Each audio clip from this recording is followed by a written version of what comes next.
So today let's discuss about the second part, that is refraction of the light. So simply, what is refraction? This is bending of the light when it enters from one medium to other. Now let's see what is this medium over here. So it's of two types, optically rarer and optically denser. If the medium is optically rarer, then the speed of light will be more. If it is denser, then it will be less. Rarer means particles are away from each other, denser means particles are close to each other. Its refractive index is less, its refractive index is more. We people will do this term later on. And example is air or vacuum. Here the example is glass or diamond. Clear? Now let's see what will happen to the ray of light when it is entering from one medium to other. Will it be bending or not? Let's see, because the definition is bending of light when it enters from one medium to other. Now let's see. So this one is the rarer medium, this one is the interface, and this one is the denser medium. So let us consider this is air on this side and here it is glass. So when the light will enter, it will bend towards the normal. Why? Because its speed will decrease. Why speed will decrease? Again, we people will do it later on. So ray of light entering from rarer medium to denser medium, it will bend towards the normal. This one is the normal. This is angle of incidence, this is angle of refraction.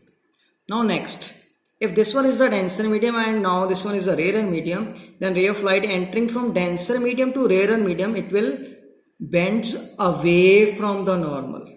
This is angle of incidence, this is angle of refraction, means it will go away from the normal. Now let's see refraction through a glass slab. This is a glass slab, it is also your practical. So we people will perform the practical also. This is the glass slab, this is the incident ray of light, as this is air and this is glass slab. So otherwise we know that light always travels a straight line, always travels in a straight line, but as this is a denser medium, so it will bend towards the normal. So that's why there is change in path of the light, it got bent towards the normal. Clear? Then again, as soon as it will exit from this glass slab, it will again bend away from the normal. Clear? But otherwise these two lines will be the parallel lines. You can solve it mathematically because these two are the normals and this is the transversal. So these two angles will be the alternate interior angles. So ultimately these will be same. So R1 will be is equal to R2. Clear? Similarly, you can prove that these lines are parallel by proving that angle E is equal to angle I. Clear? So angle I is angle of incidence, angle E is angle of emergence, R1 is angle of refraction, and R2 is, this is angle of incidence for this interface CD. Now let's see laws of refraction. First law is there, incident ray, refracted ray and the normal, they lie on the same plane. Clear? You can see here incident ray is there, refracted ray is there, normal, they are lying on the same plane. Second rule is there, this is also known as Snell's law. It is sine of angle of incidence to sine of angle of refraction. This ratio is always constant and this constant is known as refractive index of the medium, that I have already told you that we people will do later on. So this is the refractive index, that is ratio of sine of angle of incidence to sine of angle of refraction, and it is noted by n. So n is equal to sine I by sine r. So if this is the medium 1 and this is the medium 2 and this is angle of incidence and this is angle of refraction. Now let us consider the speed of light in medium 1 is v1 and in medium 2 it's v2. Then we can find out the another relation for n also.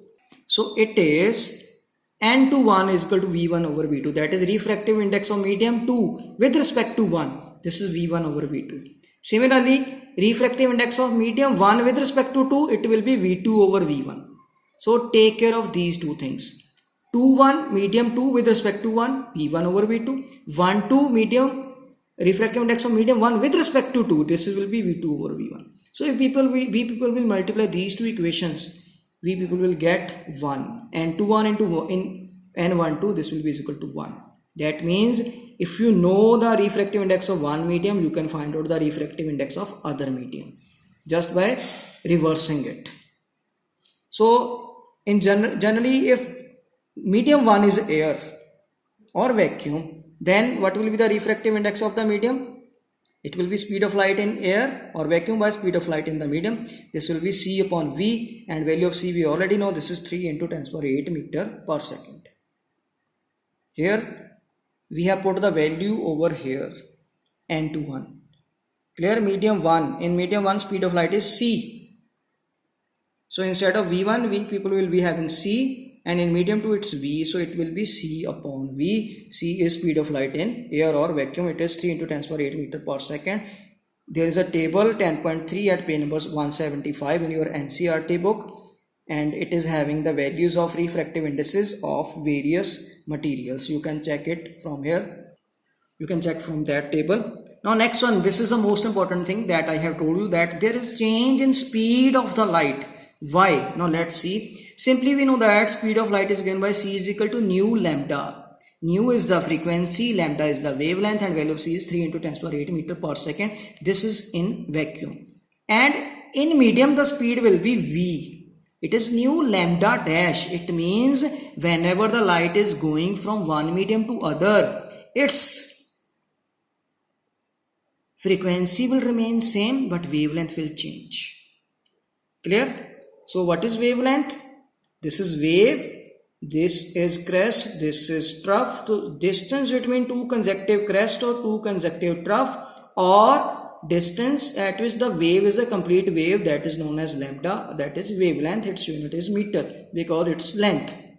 Now frequency is number of waves passing through this point, because at this point a wave is a complete wave. So how many waves are passing through this point in 1 second? That is the frequency.